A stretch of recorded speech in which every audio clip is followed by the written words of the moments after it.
Chères Villejuifoises et chers Villejuifois, au moment où je prends la parole, il ne s'agit pas encore de proclamer les résultats définitifs, mais de commenter les tendances. Ce soir donc, les Villejuifoises et les Villejuifois ont fait leur choix en portant à 53% leur voix sur les candidatures que nous portions avec Madame Flore Minck, ici, Monsieur Ozer Ostoroun, Madame Cindy Gérard. Bravo.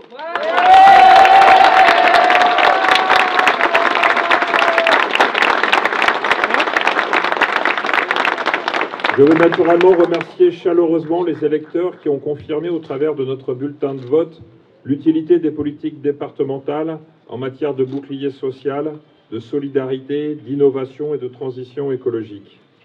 Avec ce nouveau résultat, nous nous fixons l'ambition de redonner à notre ville toutes ses couleurs et son dynamisme. Villejuif, ville où tout redevient possible, et fidèle à sa devise, tout cède à notre union.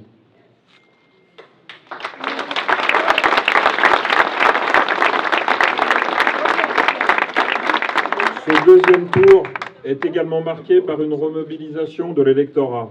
Avec près de 1000 votants supplémentaires, c'est un signe fort donné au résultat de ce soir. La participation reste néanmoins en deçà de ce qu'elle devrait être, avec un taux de votants trop faible par rapport aux enjeux de ces scrutins. Elle montre aussi la dureté de la crise économique, sociale et sanitaire qui frappe notre peuple comme tous les peuples. La vie difficile semble éloigner toujours un peu plus le monde du travail de sa capacité à gouverner pour lui-même et par lui-même. J'invite donc, comme au premier tour, les élus locaux et les dirigeants politiques de notre pays à redonner du pouvoir aux citoyens. L'action publique mérite d'être revalorisée, mais pour cela, elle doit être portée par des femmes et des hommes politiques qui accomplissent leur mandat avec modestie et dignité. Je sais les Villejuifois sensibles à cette honnêteté. Ils ont donc dit non à cette campagne calomnieuse menée par la droite dans les derniers jours. La politique mérite mieux que les attaques personnelles, la division permanente et le repli sur soi.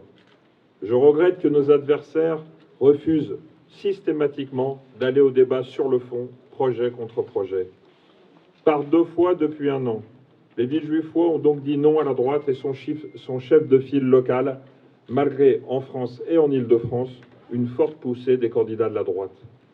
C'est un message, là aussi, fort et clair pour l'avenir dont il devra tirer les enseignements.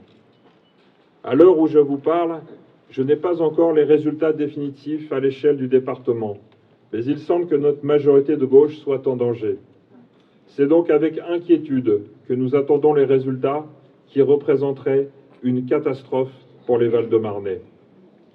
Aujourd'hui, par 2 fois, au départemental et au régional, pour autant, les Villejuifois ont fait le choix de la gauche et des écologistes en portant nos candidats en tête de scrutin avec 48% pour la liste de Julien Bayou devant la liste de Valérie Pécresse portée à 35%.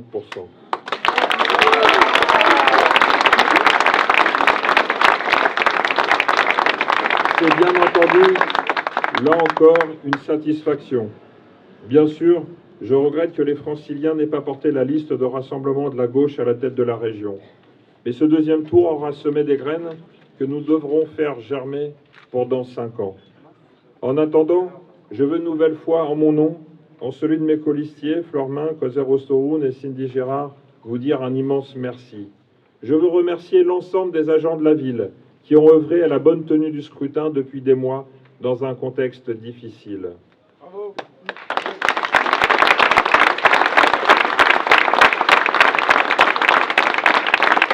Je veux remercier l'ensemble des assesseurs, délégués, scrutateurs qui ont tenu les bureaux le 20 juin et le 27 juin.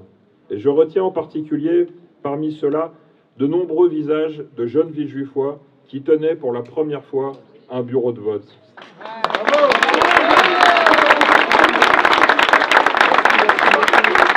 J'en suis extrêmement fier et c'est une preuve de plus que lorsque l'on prend la peine de porter les projets politiques avec eux, ils savent à leur tour porter la démocratie dans notre République. Ce soir, vous nous donnez la force de continuer, d'aller plus loin, et je souhaite évidemment qu'en cette soirée qui va se poursuivre, nous puissions avoir une lueur d'espoir pour le Val-de-Marne. Mais quoi qu'il arrive, je le dis, quoi qu'il arrive, et si d'aventure les premiers résultats qui, je l'ai dit, sont de mauvais augure, se confirmaient, je le dis avec force et conviction, Villejuif a fait la démonstration que rien n'est jamais joué, que jamais on ne doit baisser les bras, et qu'à Villejuif comme en Val-de-Marne, nous saurons relever les défis qui sont devant nous pour la gauche et les écologistes. Merci à vous.